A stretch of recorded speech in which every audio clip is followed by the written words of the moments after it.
Ex and I had way too young. We're friendly co-parents. One big rule we share is if our daughter breaks something, she pays for it. Now, sis and I are the only grandkids. Aunt never married. Instead, she worked with GMA and GPA at their Seams Tri-store, and took it over when they retired. Sis's girlfriend proposed last year. GPA offered to make FSIL a custom suit, which she was over the moon about. GMA had me ask Sis what her dream dress was and record the convo. Sis, thinking it was just between us, told me in great detail what her dream dress was, though said it was way too expensive. So she would get something much cheaper. Well, a few months later GMA surprised Sis with her dream wedding dress. It FOT perfectly and everyone cried. Sadly, GMA recently passed away, which hit us all hard. Sis was devastated, but decided that the dress meant GMA would still be there with us at the wedding. The issue comes in with C. She's very large, much larger than Sis. 3 days ago, we decided to go visit Sis and see how she was doing. It was great, but then C asked if she could try on the dress. Sis politely said no. C made a face, but dropped it. Later, we decided to go grab dinner. Sis and I went to pick up our orders, but C decided to stay and play with Sis's dog. We got back, and the dress was destroyed.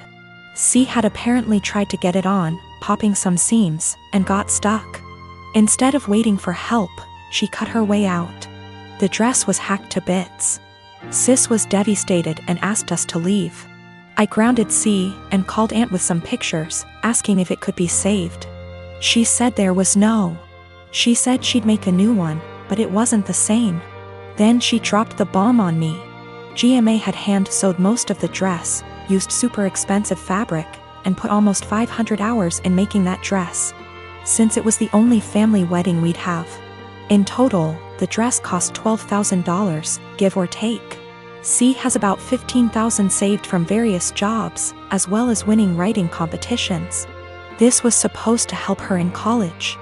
I took her to the bank and set in motion transferring all the funds, since as her parent I still have control over it. $12,000 to Aunt to pay for the new dress. $3,000 to my sister's wedding, as an emotional distress tax. I explained exactly why this was happening to C, but she sobbed the entire time, asking what was she supposed to do for college and saying it wasn't her fault. I told her she could get a job if she didn't get a scholarship.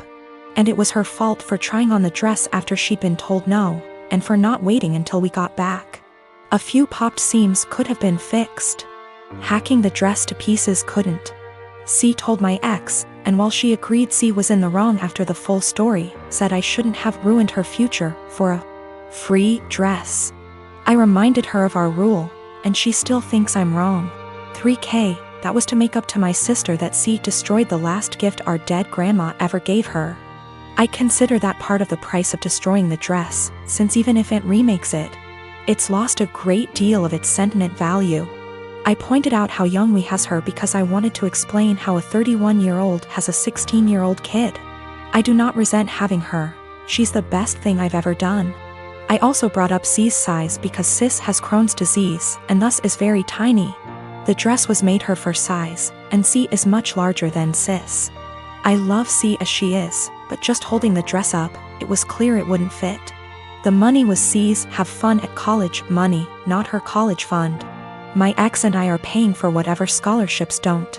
When she was asking what she would do for college, she was asking what did she do for fun and to buy things we didn't pay for.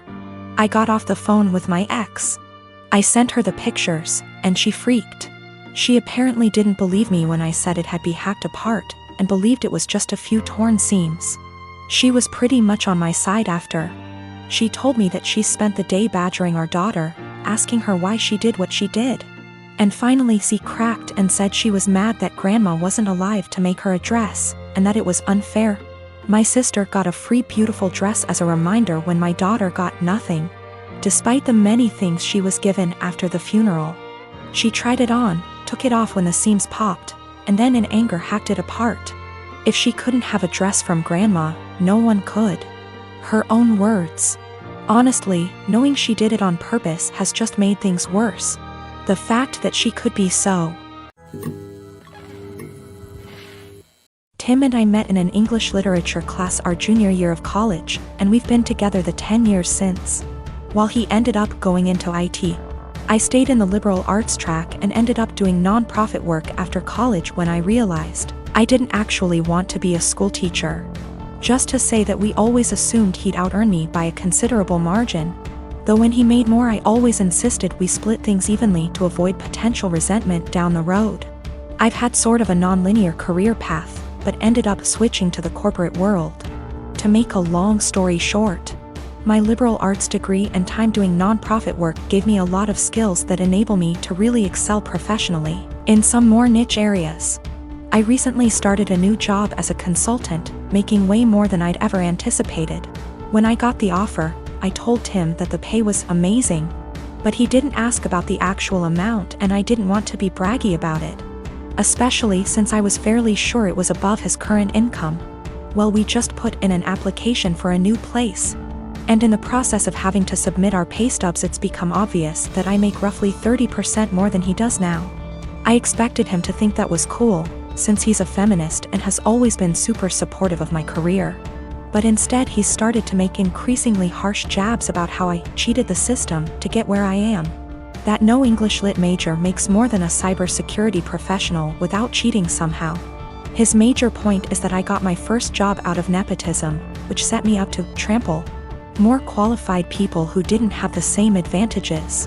It's true that I got my first post-college job after being referred by a sorority sister, but it was for non-profit work making $22K year, not exactly at somebody's daddy's firm.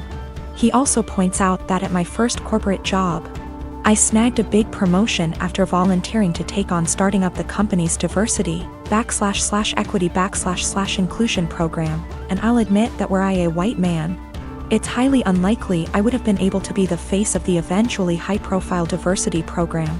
Tim also notes that I was awarded a small college scholarship for being a promising female writer, when no such scholarship existed for males. But all that said, I still don't feel like I cheated the system, and it makes me angry to listen to him joke about it. Especially since I grew up blue-collar and worked full-time while going to school full-time to afford my degree. I reached a breaking point yesterday when he made a crack about how the new / first woman on his team is an obvious diversity hire. I told him that his jokes about women cheating the system to get ahead aren't funny or guy talk ribbing, as he says. They make him sound like an insecure little boy. He told me I was being a naive Karen, and we haven't really talked since yesterday. Recently, my cousin and cousin-in-law have been thinking about relocating to our state because of recent job opportunities, and we've hosted them in the past when they visited. The first time they stayed with us, before my son was born. My nephew seemed to develop a strong attachment to my wife and always wanted to be near her. He drew a picture of a heart and picked some flowers from our yard and gave them to her before they left, saying he loved her. My wife thought this was sweet and gently handled his crush by telling him she would always love him as his aunt. But she was sure he would find another girl to fill his heart soon. He told her no, she was his girlfriend. This weekend, they were staying with us again, and my nephew again wanted to be near my wife every chance he got. His mom and dad noticed and told him that because my wife now had to care for our son, she couldn't pay attention to him as much as before. He got upset telling us that she was his girlfriend and had a meltdown, which caused my son to start crying. When my wife got up to take our son to another room to calm him down, my nephew got up to follow and his dad had to forcibly restrain him from following them. I stood up to block the hallway into the separate room just in case he got away from his dad. Once they calmed him down, they apologized for his behavior and said they would keep better tabs on him. Here's the part where I may be the asshole. I told my cousins I didn't feel comfortable with my nephew being so possessive of my wife, and I know for sure she didn't. Especially since he seemed to be so jealous of our son. I told them I couldn't allow their son in our home until he learned to control himself and understand that my wife was not his girlfriend. I apologized but asked them to get a hotel room for the rest of their stay and not to visit us again unless they left my nephew behind with people they could trust and knew would care for him, while they searched for jobs in our state. They didn't say anything but looked saddened and went to the guest room with their son to pack up their bags. I guess they must have told my extended family what happened because my paternal grandmother called me this afternoon telling me that I should have been more understanding and that I was wrong to ask them to leave. Am I the asshole? Technically, my cousin is my second cousin. My dad is an only child, so the cousin I refer to in my post is the son of my own dad's first cousin. My paternal grandmother and his paternal grandfather were siblings. I'm not sure if this is correct, but his autistic son would technically be my third cousin. The reason I refer to him as my nephew is because he's the generation after mine in our family tree, and it's less of a mouthful to refer to him as cousin X removed.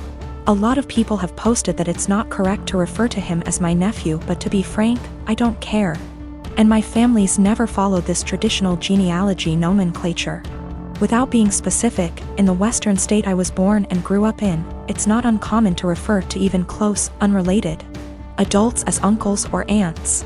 I call him my nephew because my cousin and I were close, and I still hope to have a close relationship with him if at all possible. Though I don't know how after this situation.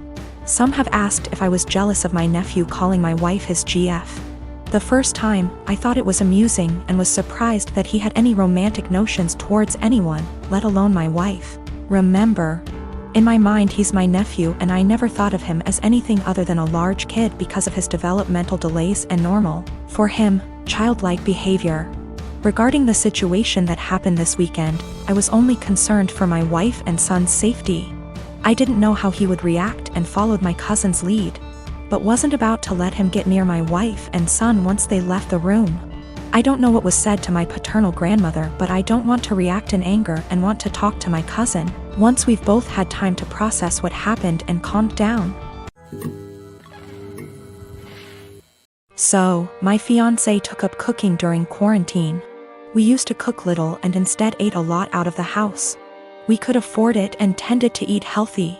Of course, we can both cook, but given our busy schedule, it was easier to eat out. Also, to be honest, I don't really like cooking and consider it a chore to be avoided. I love food, but there are other things that I would rather do in my own time. Due to quarantine, my fiancé has decided to cook more and has found that she enjoys it a lot. This is great. I am happy for her that she has discovered something new that brings her joy.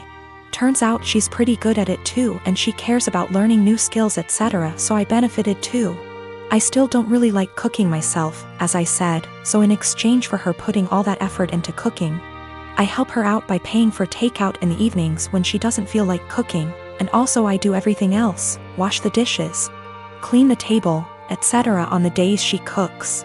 To the best of my knowledge, she agreed that this was an appropriate compromise, and of course, if she felt it was unfair, I would be happy to fill the gap in other ways. But she seemed to enjoy it. As her culinary experiments expanded into baking and became more complex overall, she began to involve me in cooking. I would go into the kitchen to have a drink and check it out, and she would say, "Oh, could you help me chop this while I fry this?" Or something like that. I cut carrots for her or something like that, chatted with her about food, and then went back to my business. I didn't mind it at all. But gradually I became her sous chef, especially when she wants to cook food together. Keep in mind that her culinary experiments are complex and sometimes take 2 or more hours. So my whole evening goes into these culinary endeavors, and it happens several times a week. On top of that, she tends to boss me around in the kitchen and can be a little rude. As you can probably guess, we got into a fight over this. I told her that I don't like her attitude in the kitchen when I help, and I don't like to cook in general. I would feel better helping her if she wasn't so rude to me. But honestly, I don't want to spend 8+ hours every week cooking. It's not my hobby, it's hers. If she wanted me to take part in cooking, I bought everything or cooked something simple. She was very upset. She said it was unfair, that I was enjoying the fruits of her labor but not doing my part. And that cooking took 2 hours and dishwashing / cleaning only half an hour. I told her that it was her decision to cook very complex dishes and that I would be happy if she made a simple pizza or roast. After a certain point, the sophistication of her dishes moves into hobby territory. And I resent being made to feel like a bad partner because I don't want to spend a few evenings on her hobby. We haven't really worked it out. I actually bought / cooked my own food a few times so I didn't enjoy the fruits of her labor. But that seemed to upset her even more, and our refrigerator started to fill up with more leftover food than she could eat herself. Another time I helped her but told her I had to go on video chat at 8 p.m. and she got upset when I actually stopped helping, and left even though I told her beforehand. I'm afraid I told her somewhat caustically that I was not her sous chef to command the kitchen. I tried to discuss it with her again when we felt calmer. I told her that I liked that she found a new hobby. But it's her hobby and I can't help it and don't want to feel obligated to do it. She countered that it was not feminist of me to put the cooking on her and benefit from it without helping her. The feminist connection doesn't make much sense to me because neither of us used to cook much. And she decided to take up cooking herself, but of course I didn't tell her that. I told her that if she wanted to discuss the division of labor in our household, we could do so and come up with something new that reflected the fact that she now cooks more. We tried to do this, but she wanted to count all the time she spends cooking as time around the house. So, according to her ideal distribution of housework, she spends over 10 hours cooking just dinner each week, which somehow leaves me with almost all other chores around the house. I told her I didn't like it because cooking complicated meals is a hobby. It's not fair to say that 6/10 hours of her housework is actually her hobby, and I have to do the equivalent amount of real housework if that makes sense. So we are in a bit of an impasse. Am I really a bad feminist?